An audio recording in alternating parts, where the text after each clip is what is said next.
پیارے مسلمان عید مبارک، اہل ایمان عید مبارک، پیارے مسلمان عید مبارک، اہل ایمان عید مبارک، پیارے مسلمان عید مبارک، اہل ایمان عید۔ السلام علیکم ورحمۃ اللہ وبرکاتہ۔ اللہم صلی علی محمد وعلی آل محمد کما صلیت علی ابراہیم وعلی آل ابراہیم انک حمید مجید۔ میرے طرف سے آپ سب کو عید الفطر مبارک ہو، اور آپ بڑے خوش قسمت ہیں کہ آپ لوگوں نے رمضان کے روزے بھی رکھے، قرآن کریم کی تلاوت بھی کی، نماز تکبیر اللہ کے ساتھ ادا کی، اور استغفار بھی کی، اپنے لیے معافی اور اپنے خاندان والوں کے لیے دعائیں کی، امت کے لیے دعائیں کی، اور اب آپ حق بجانب ہے کہ آپ خوشیاں منا لیں، خود مبارکباد قبول کریں اور دوسروں کو بھی مبارکباد دیں۔ اچھا، اس عید کے دن میں ایک اہم بات بھی کرنا چاہتا ہوں کہ رمضان المبارک کے بعد لوگ عمومی طور پر اس طالب علم کی طرح آرام کرنا چاہتے ہیں جو ایک طویل امتحان سے فارغ ہو جائیں اور پھر اپنے کتاب کو بند کرتے ہیں، کاپی اور قلم کو الماریوں میں پھینک دیتے ہیں اور سمجھتے ہیں کہ یہ ایک بہت بڑی ذمہ داری میں نے ادا کی، اب مجھے آرام کرنا ہے۔ لیکن رمضان ایسا نہیں ہے۔ رمضان ہے ایک ٹریننگ اور تربیت، اور اس کے بعد اب 11 مہینے آپ نے اسی ترتیب کے ساتھ زندگی گزارنی ہے۔ یعنی اگر آپ نمازوں کے عادی ہو گئے تو اس عادت کو برباد نہ کرنا، اگر آپ قرآن کریم کی تلاوت کے عادی ہو گئے تو اس کو جاری رکھنا، اگر آپ نے اپنی زبان کو کنٹرول رکھا، اپنی آنکھوں کو کنٹرول رکھا اور اپنے بیہیویئر کو خوبصورت اور اچھا بنایا ہے، تو ایسا نہ ہو کہ آپ عید کے بعد بالکل گزشتہ کی طرح بن جائے، بلکہ جس طرح حضور صلی اللہ علیہ وسلم نے فرمایا ہے کہ اچھا مومن وہ ہے جس کا آج گزشتہ کل سے بہتر ہو، تو آپ نے خوب سے خوب تر کی طرف جانا ہے۔ تو میں اس لیے چاہوں گا کہ آپ زندگی کی اس ترتیب کو جاری رکھیں۔ اور پھر بات یہ بھی ہے کہ پاکستان اس وقت ایک شدید مشکل سے دوچار ہے، چاروں طرف خطرات بھی ہے، اور ملک کے اندر بھی جو ہماری ایوانوں میں کرپشن موجود ہے، اور ہمارے اداروں میں موجود ہے، اور ہمارے معاشرے کے تمام شعبہ جات میں اسی طرح ناسور کی طرح موجود ہے، اسی کرپشن کی وجہ سے، کرپٹ سسٹم کی وجہ سے، بلکہ اللہ رب العالمین سے ایک بیزار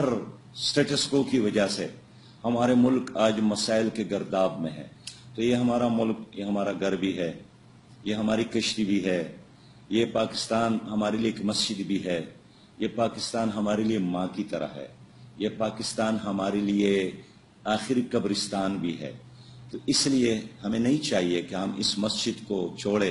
کہ اس میں جو بھی آئے، کوئی صلیب کا نشان لگائے، کوئی اس سے مندر بنا لے، کوئی اس سے چرچ بنا لے۔ نہیں، پاکستان کی بنیاد میں شہیدوں کی لہو ہے، پاکستان کی بنیاد میں ہمارے مجاہدین کی جدوجہد ہے، پاکستان کی بنیاد میں تحریک پاکستان میں حصہ لینے والے بے لوث اور معصوم کارکنان کی قربانیاں ہیں۔ اس لیے اس پاکستان کو مسجد کی طرح بنانا ہے، اور اس میں اسلامی نظام نافذ کرنا ہے۔ اسلامی نظام کا مطلب ایک ایسا معاشرہ ہے جس میں نیکی کرنا آسان ہو اور بدی کرنا مشکل ہو، جس میں حلال کمانا آسان ہو اور حرام کمانا مشکل ہو، جس میں نکاح کرنا آسان ہو اور بدکاری کرنا مشکل ہو، جس میں نیکی کے راستے پر چلنا آسان ہو اور بدی کے راستے پر جانا مشکل ہو۔ ایک ایسی سوسائٹی جو اسلامی بھی ہو، جو فلاحی بھی ہو، جو جمہوری بھی ہو۔ جماعت اسلامی اس مقصد کے لیے کام کر رہی ہے۔ اس لیے ہمارا جو طریقہ ہے اسلامی انقلاب کے لیے، وہ عوام کے ذریعے تبدیلی ہے، اور رایامہ کو ہموار کرنا ہے۔ تو اگر آپ کے اپنے خاندان آپ کے ساتھ نہیں ہیں، اگر آپ کے پڑوس اڑوس آپ کا ساتھ نہیں دیتا، اگر آپ اپنی بستی میں تنہا ہیں، تو اس کا مطلب یہ ہے کہ آپ اپنے مقصد میں کامیاب نہیں ہو سکتے۔ تو میں چاہتا ہوں کہ 2018 آنے سے قبل اور الیکشن ہونے سے قبل